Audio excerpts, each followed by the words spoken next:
Taiwan melaporkan 297 kasus lokal, 258 kasus backlog, dan 2 kasus impor pada tanggal 28 Mei, total 557 kasus.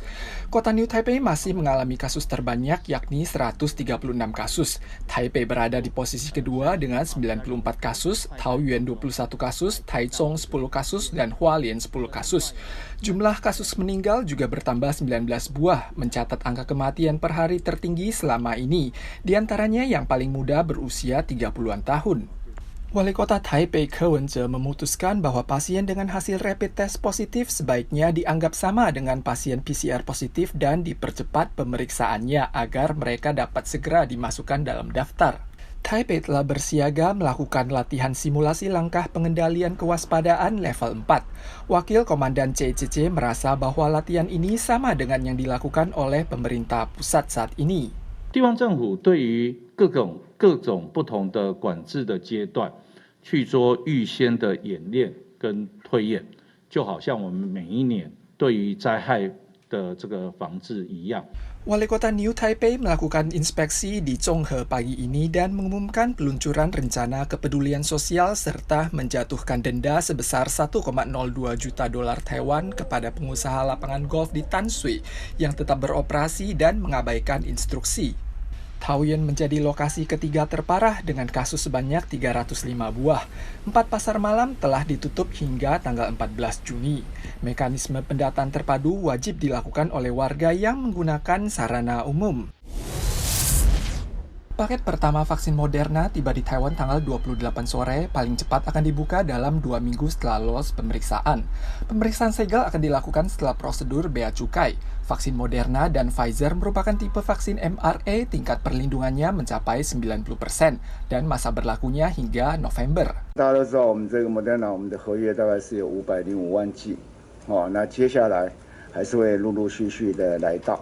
Kantor berita Jepang Sankei Shimbun menyampaikan sejumlah aparat pemerintah Jepang yang memiliki hubungan dengan Partai Demokrat Liberal setempat membenarkan bahwa otoritas Jepang sedang mempertimbangkan untuk menyediakan sebagian vaksin AZ kepada Taiwan di bulan Juni mendatang. Di masa lalu, Taiwan dan Jepang saling menolong satu sama lain setiap kali bencana besar muncul. Oleh sebab itu, pihak Jepang merasa kali ini mereka tergerak untuk mengulurkan tangan bantuan kepada Taiwan. Tahap uji coba manusia oleh 2 produsen vaksin lokal juga akan segera rampung. Medigen Vaccine Biologics menyampaikan mereka sedang menyusun data 3.800 peserta eksperimen sebagai bahan laporan dan akan mengirim standar uji coba untuk dievaluasi oleh FDA.